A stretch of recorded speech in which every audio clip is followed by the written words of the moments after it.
C'est une captation d'un conte que j'avais écrit.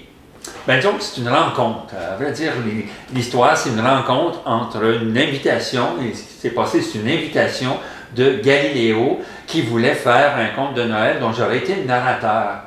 Et puis, ben là, je me disais, puis peut-être avec les charbonniers qui pourraient chanter des chansons. Alors, une espèce de grosse rencontre.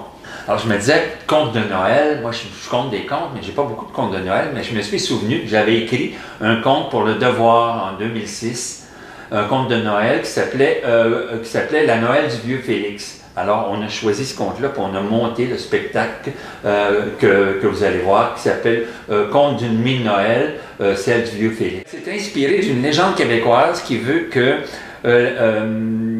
pendant la messe de minuit, des vivants dans l'église, quand il y avait la messe de minuit, c'est rendu rare, mais pendant la messe de minuit des vivants, il y en a une parallèle qui est celle des morts dans le cimetière, avec les défunts du cimetière, puis le vieux prêtre, le dernier prêtre qui est mort de la paroisse, et puis après cette messe parallèle des esprits, ben, les revenants, tous les fantômes, ont le droit d'aller marcher jusqu'à leur maison où ils ont vécu, regarder par la fenêtre la famille qui fête Noël. À l'époque, il aurait vu la grande table de bois fumante de tous les pâtés, 6 pâtés d'Indono dont sa mère avait le secret.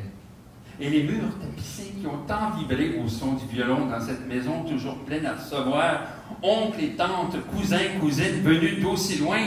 Ce qui est beau dans la rencontre là-dedans, c'est que j'ai beau lire le conte, il y a aussi toute la musique qui raconte aussi en même temps que moi, et puis la symbiose des deux, là.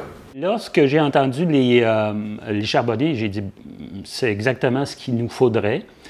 Et par ailleurs, d'autant plus que Michel vient de la région où est installé l'orchestre, c'est-à-dire Vaudreuil-Soulanges, donc Choisy, qui est une petite place là, en bas de Rigaud, plus au sud de Rigaud. Alors, je me disais, ça y est, on a quelque chose, un concept, parce que les gens fonctionnent beaucoup par concept. Et j'ai décidé tout simplement de lui lancer le projet et de l'inviter et on est allé prendre un café pour faire exprès à Montréal. Et on a discuté de ça et effectivement, on s'est gratté la tête un peu. Michel m'a dit, ouais, ben, on fait pas beaucoup de chants de Noël, nous autres, les charbonniers, comment on va faire? Puis là, quand même, il me dit, ouais, ben, j'ai un conte de Noël que j'ai publié dans Le Devoir. Moi, j'ai travaillé à partir du conte. Et j'ai proposé le montage à Michel et évidemment, j'étais un petit peu sur le grill parce que je me disais peut-être qu'ils aimeront pas ça. Mais je pense que ça a fait... ils ont... L'expérience a aimé ça. Ouais. À sa suite, Lucien, on a toute la mort pour dormir, titube joyeusement de ses vies parallèles, passées entre les femmes et la boisson forte.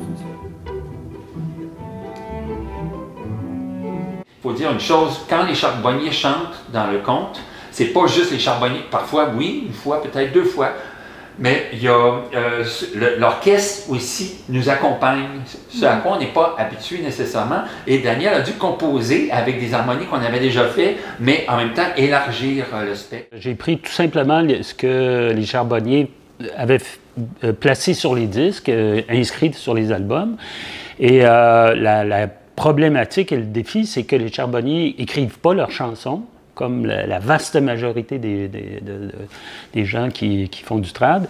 Ils font ça à l'oreille. Alors, donc, j'ai pris les trames en dictée et je me suis dit, l'important, c'est, avec les arrangements de l'orchestre, c'est de ne pas surpasser la qualité de leurs arrangements, parce que moi, je considérais que les arrangements étaient super, là, il n'y avait rien à changer là-dedans. Il ne faut pas que je commence à faire comme plein d'orchestrateurs font, c'est-à-dire d'ajouter des guidis par-ci, par-là. J'ai dit, il faut respecter vraiment ce qu'eux font, traduire ça un petit peu à l'orchestre, et ben, je pense que ça fonctionne. Je pense que... Et c'est toujours eux qui ont l'avant-scène, et jamais l'orchestre. L'orchestre vient juste appuyer certaines harmonies. Empoisonné, bien-aimé, dit à sa servante, avez-vous envie de m'empoisonner, bien-aimé?